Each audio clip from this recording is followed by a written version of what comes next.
नमस्कार बच्चों, आज हम अपनी राजनीति विज्ञान की जो महाभारत सीरीज चल रही है, जो बोर्ड एग्ज़ाम 2024 के लिए, उसके अगले भाग में हम चर्चा करने वाले हैं आज एक और नए अध्याय की तरफ, जिसका नाम है भारत के विदेश संबंध।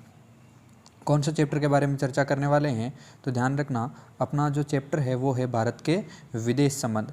अब इस चैप्टर में से कितने मार्क्स के क्वेश्चन आने वाले हैं, पहले उसकी बात करें तो इस चैप्टर में से कुल मिलाकर 5 मार्क्स के क्वेश्चन आएंगे, जिसमें से 3 1-1 नंबर के और 1-2 नंबर का क्वेश्चन आएगा। जिसमें जो 1-1 मार्क्स के क्वेश्चन है वो सभी यहाँ पर कंसाइज किए और कुछ 1-2 मार्क्स के क्वेश्चन इसमें लिए। एक और वीडियो जो पूरी बुक का एक साथ बनाएंगे, उसमें हम 2 नंबर के क्वेश्चन को कंसाइज कर देंगे। यानी इसमें ज़्यादातर जो क्वेश्चन है वो 1 नंबर के लिए है और कुछ एक क्वेश्चन है जो 1 नंबर और 2 नंबर दोनों में काम आएंगे।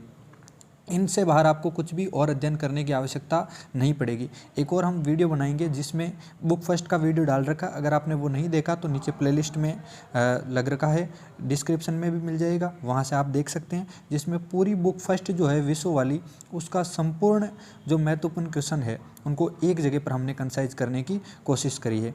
अब इसके बाद हम चर्चा करेंगे आज भारत के विदेश संबंध। सबसे पहला क्वेश्चन है इसमें कि प्रथम गुट निरपेक्षता जो शिखर सम्मेलन है वो कहाँ पर हुआ, तो ध्यान रखना 1961 में होता है और कहाँ पर होता है, बेलग्रेड में। अब देखो, ये 1 नंबर में क्वेश्चन इस प्रकार बना। अगर यही क्वेश्चन 2 नंबर में पूछा जाए तो ये पूछा जाएगा गुट निरपेक्षता क्या है। इंग्लिश में इसको कहते हैं नाम, नॉन अलाइनमेंट मोमेंट।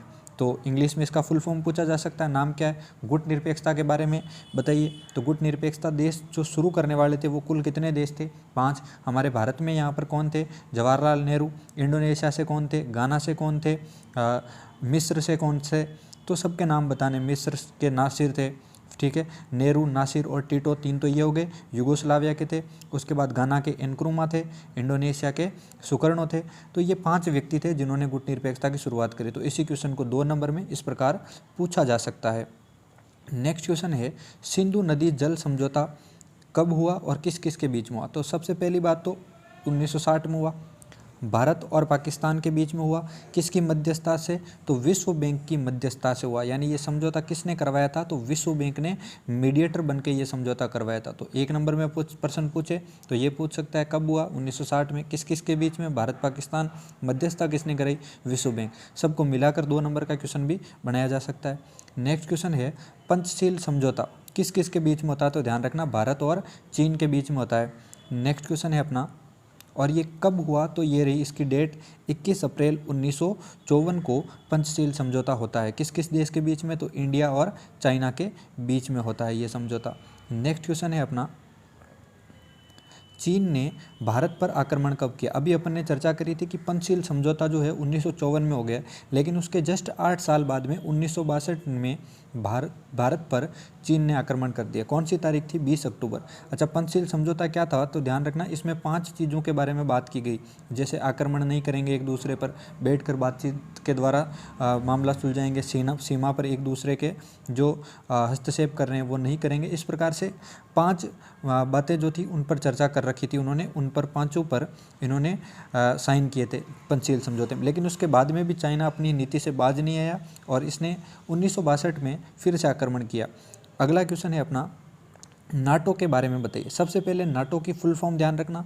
नाटो कौन सा इसका फुल फॉर्म है, तो ध्यान रखना North Atlantic Treaty Organization. English में पूछा जाए तो नॉर्थ अटलांटिक ट्रीटी ऑर्गेनाइजेशन। अगर इसी को हिंदी में पूछ लिया जाए तो इसका उत्तर होगा उत्तर अटलांटिक संधि संगठन। तो ये नाटो था। ये कब होता है, तो ध्यान रखना 1949 के अंदर होता है। किसने किया, तो ध्यान रखना यूएसए, अमेरिका और इसके जो सहायक देश थे या अमेरिका की तरफ से जो शीत युद्ध में लड़ाई कर रहे थे या अमेरिका की तरफ पूंजीवादी थे, उन सभी ने नाटो में अपना हिस्सेदारी ली, नाटो के अंदर सिग्नेचर किए। और इसका मेन टारगेट यही था कि नाटो के किसी भी एक देश पर अगर आक्रमण किया जाए तो ये नाटो के सभी सदस्यों पर आक्रमण माना जाएगा। अगला क्वेश्चन है, नेफ्रा या उत्तरी पूर्वी सीमांत के नाम से किस राज्य को जानते हैं, तो कौन सा राज्य है, अरुणाचल प्रदेश। नेक्स्ट क्वेश्चन है, भारत की विदेश नीति का निर्माता किसे माना जाता है, तो भारत की विदेश नीति का निर्माता जवाहरलाल नेहरू को माना जाता है। अगला क्वेश्चन है, दलाई लामा ने भारत में शरण कब ली थी, तो दलाई लामा ने भारत में शरण कब ली थी और कहाँ ली थी? तो ध्यान रखना 1959 में शरण ली थी। कहाँ पर? तो हिमाचल प्रदेश में एक जगह है धर्मशाला। हिमाचल प्रदेश में जगह है कौन सी? धर्मशाला। वहाँ पर इन्होंने लिया था दलाई लामा। ये कहाँ के थे? तो ध्यान रखना ये तिब्बत के थे। कहाँ के थे? तिब्बत के। तो तिब्बत पर जब चाइना ने आक्रमण कर दिया तो उस समय ये वहाँ से चलकर यहाँ आए और हिमाचल प्रदेश में शरण ली थी, जिसकी वजह से 1962 में चाइना ने वापस आक्रमण किया था। नेक्स्ट क्वेश्चन है CTBT और NPT के बारे में विस्तार से बताइए। तो ध्यान रखना CTBT का मतलब है कॉम्प्रिहेंसिव टेस्ट बैन ट्रीटी और NPT जो है इसका नाम है परमाणु अप्रसार संधि। इनके बारे में विस्तार से अध्ययन कर लेना। इन 2 नंबर का क्वेश्चन भी यहाँ से पूछा जा सकता है। अगला क्वेश्चन है अंतर्राष्ट्रीय शांति और सुरक्षा का उल्लेख कौन से अनुच्छेद में? तो ध्यान रखना अनुच्छेद 51 जो DPSP अपने हैं नीति निर्देशक तत्व, उनमें अनुच्छेद 51 के अंदर शांति और सुरक्षा की बात की गई है अंतर्राष्ट्रीय। नेक्स्ट क्वेश्चन है कारगिल में हुए संघर्ष का प्रमुख कारण बताइए। तो भारत पाकिस्तान के बीच में युद्ध क्यों हुआ था कारगिल वाला, उसके कारण आपको बताने हैं। अगला क्वेश्चन है बांग्लादेश एक स्वतंत्र राष्ट्र कब और कैसे बना? 1971 में बना है और इसकी पूरी कहानी जो है वो आपको लिखवा रखी है, लेकिन इसको शॉर्ट में लिखना है कि भाई इंदिरा गांधी ने बांग्लादेश पर आक्रमण करवाया और उसके बाद पाकिस्तान से अलग करके उसको एक नए देश के रूप में स्वतंत्र करवाया। नेक्स्ट क्वेश्चन है बांडुंग सम्मेलन के बारे में टिप्पणी कीजिए।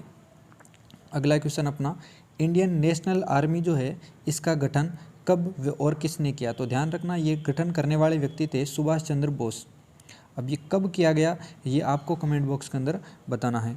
अगला क्वेश्चन है एशियाई संबंध सम्मेलन यानी एशियाई रिलेशंस कॉन्फ्रेंस जो है ये कब और किसके नेतृत्व में हुई? तो ध्यान रखना जवाहरलाल नेहरू के नेतृत्व में और 1947 के अंदर हुई थी।